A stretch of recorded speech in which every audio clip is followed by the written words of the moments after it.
नमस्कार। ये न्यूज में आपका स्वागत है।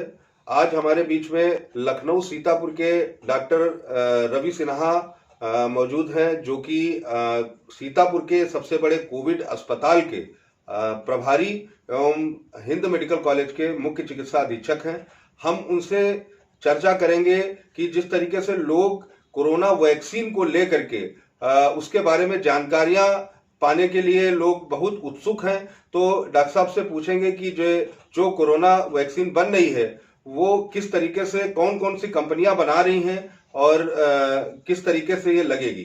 डॉक्टर साहब ये बताइए कि जिस तरीके से जो कोरोना वैक्सीन की चर्चा बहुत तेजी से है इस समय, लोग उसको जी जानने के लिए बहुत परेशान हैं, तो बताइए कि कौन कौन सी कंपनियां बना रही हैं और ये कैसे लगेगी। नमस्कार दोस्तों, मैं डॉक्टर रवि सिन्हा आपको कोरोना वैक्सीन के बारे में कुछ महत्वपूर्ण जानकारियाँ दूंगा। तो सबसे पहले हम कोरोना वैक्सीन के विकास के बारे में बात करेंगे।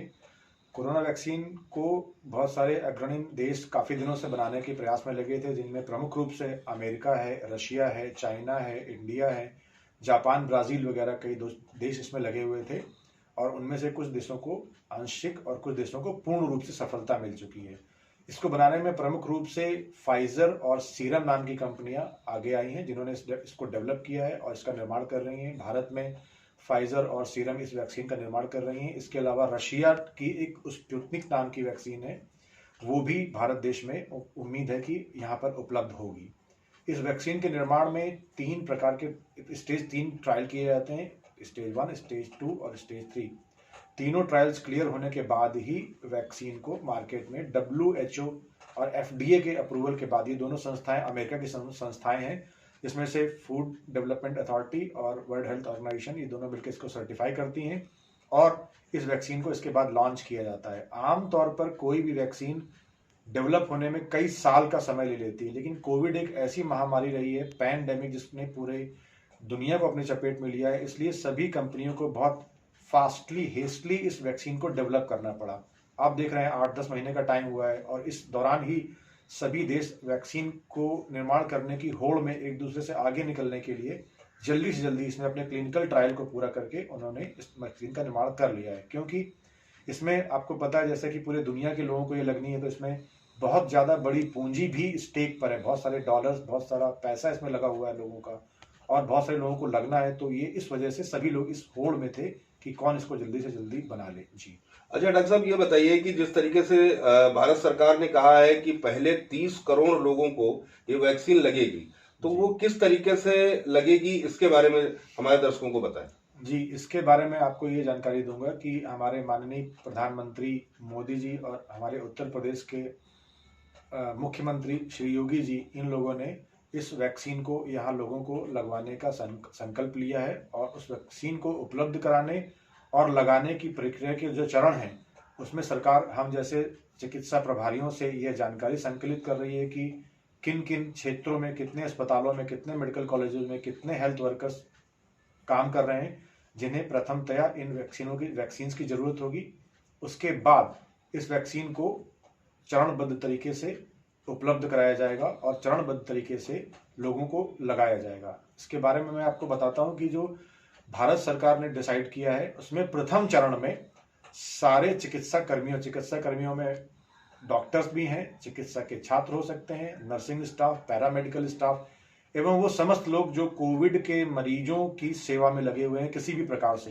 तो इन सभी लोगों को ये दवा सबसे फर्स्ट स्टेज में लगाई जाएगी। जब ये चरण पूरा हो जाएगा तो इसके बाद जो ग्रुप 2 सेलेक्ट किया गया है, वो हमारे सुरक्षा कर्मियों एवं सफाई कर्मियों का होगा। सुरक्षा कर्मियों, एडमिनिस्ट्रेशन के लोगों और सफाई कर्मियों को दूसरे स्टेप में ये दवा लगाई जाएगी। सरकार की तरफ से, सरकार के सेंटर्स पे ये दवा उपलब्ध कराई जाएगी। इसके बाद जब ये दोनों पूरे हो जाएंगे तो ग्रुप 3 में 50 साल से ऊपर के लोग, वृद्ध लोग एवं वो लोग जिनको कोई भी प्रकार की कोमॉर्बिड डिजीज है। कोमॉर्बिड का मतलब साथ में कोई बीमारी है जिसकी वजह से वो कोरोना के संक्रमण में आ सकते हैं और उसकी चपेट में आने पर उनकी मृत्यु हो सकती है। इसमें तरह तरह की बीमारियों के लोग, जैसे कि uncontrolled diabetes, hypertension, cancer, HIV, hepatitis, जिनको इस प्रकार की कोमॉर्बिडिटीज यानी साथ में कोई दूसरी बीमारियां भी हैं, इन लोगों को तीसरे ग्रुप के रूप में तृतीय चरण में भारत सरकार ये दवा उपलब्ध कराएगी प्राथमिकता के आधार पर। और उसके बाद छात्रों और जन सामान्य को भी यह दवा उपलब्ध होगी और अलग अलग स्टेट्स में, अलग अलग शहरों में, अलग अलग जगहों पर दवा उपलब्ध करा करके लोगों के लिए, नागरिकों के लिए ये दवा लगाई जाएगी। इसमें एक खास बात ये है कि भारत इस पूरी दुनिया में, हमारे लिए गर्व का विषय है कि इस वैक्सीन को प्रोड्यूस करने में, इस वैक्सीन के निर्माण में दुनिया में सबसे अग्रणी है और करोड़ों अरबों वैक्सीन के डोज हम भारत देश में बना रहे हैं और भारत देश में बना करके बहुत सारे दूसरे देशों में उपलब्ध करा रहे हैं।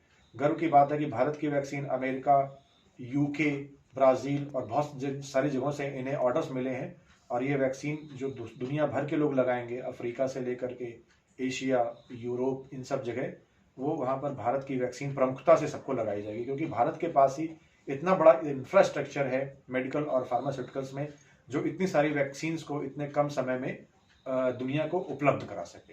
जी। अच्छा डॉक्टर साहब, लोगों का एक और संशय है कि जिस तरीके से जो वैक्सीन है उस पर लोगों का पूरी तरीके से विश्वास नहीं है, तो आप क्या कहते हैं कि ये कितने प्रतिशत लोगों में काम करेगी? जी देखिए, वैक्सीन की सफलता कई प्रकार के चरणों और कई प्रकार की चीज़ों पर निर्भर करती है। इसमें प्रमुखता से मैं यहाँ ये मैसेज भी देना चाहूँगा अपने स्वास्थ्य कर्मियों को कि वैक्सीन जिस तरीके से बताई गई है उस तरीके से लगाई जाए। जैसे वैक्सीन लगाने का माध्यम होता है, आप जानते हैं, कुछ वैक्सीन 2 बूंद हम बोलते हैं जिंदगी की, तो बूंद से पिला देते हैं जुबान में रख के। कुछ इंट्रामस्कुलर लगाई जाती हैं, कुछ सबडर्मल लगाई जाती हैं, अलग अलग रूट से वैक्सीन लगाई जाती हैं। तो सभी लोग इस चीज़ का ध्यान रखें कि आपके पास जिस वैक्सीन का लॉट आया है उसके लिए जो प्रिस्क्राइब्ड रूट बताई गई है उसको उसी तरीके से लगाएं। इसके अलावा इसमें बहुत महत्व है कोल्ड चेन का। कुछ वैक्सीन जो पहाड़ों पर हाइट पे उपलब्ध कराई जाती हैं, कुछ वैक्सीन जो यूरोप में लगाई जा रही हैं, कुछ वैक्सीन -60, -18, -14, 2 डिग्री से 14 डिग्री, इस प्रकार से अलग अलग इनकी तापमान की स्टेबिलिटी होती है। तो ये जिस कोल्ड चेन में जहाँ मैन्युफैक्चर होती हैं, जिस हब में, मान लीजिए फॉर उदाहरण के लिए मैं बताता हूँ कि मुंबई की किसी जगह पर इसको निर्माण किया गया और हमें यहाँ सीतापुर के CHC में इसको उपलब्ध कराना है या लखनऊ के CHC में उपलब्ध कराना है, तो इस दौरान जब ये वैक्सीन चलती है और अपने लास्ट क्लाइंट तक पहुंचती है जिस मनुष्य को लगनी है, उससे पहले ये लगातार कोल्ड चेन के अंदर रहती है। जो वैक्सीन होती है एक प्रकार का एटेन्यूएटेड वायरस ही होता है, उस वायरस को हम निष्प्रभावी कर देते हैं और वो एक वैक्सीन का काम करता है। तो यदि वो कोल्ड चेन कहीं भी ब्रेक होती है, इस पूरे ट्रांसपोर्टेशन के दौरान उसमें एक साइकिल से आदमी कैरियर पे लेके जाता है, हमारे पास वैक्सीनेशन वैन्स हैं जिसमें के अंदर फ्रिज लगे हुए हैं, अस्पतालों में स्टोरेज हाउस है, तो अगर कहीं भी ये कोल्ड चेन ब्रेक होगी तो कभी आपको पता नहीं लगेगा कि कोल्ड चेन ब्रेक हुई है, और यदि कोल्ड चेन ब्रेक हुई तो वह वैक्सीन निष्प्रभावी हो जाती है, उसका असर नहीं आएगा। इसी प्रकार से अगर कोई थर्मोलेबाइल, थर्मोस्टेबल वैक्सीन्स हैं, उस पर सूर्य का प्रकाश पड़ जाता है या कोई और संभावनाएं ऐसी उसको जो स्टोरेज के लिए बताई गई हैं उनका आप ठीक से पालन नहीं करते हैं, तो वैक्सीन निष्प्रभावी हो सकती है। जी।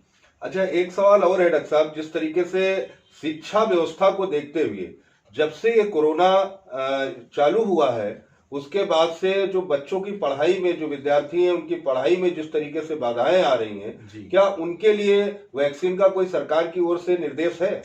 जी बिल्कुल, छात्रों को भी, छात्रों की जरूरतों को देखते हुए और उनके परिवार वालों के दुविधा को देखते हुए गवर्नमेंट ने छात्रों को भी प्राथमिकता से लेने का इस बारे में सोचा है।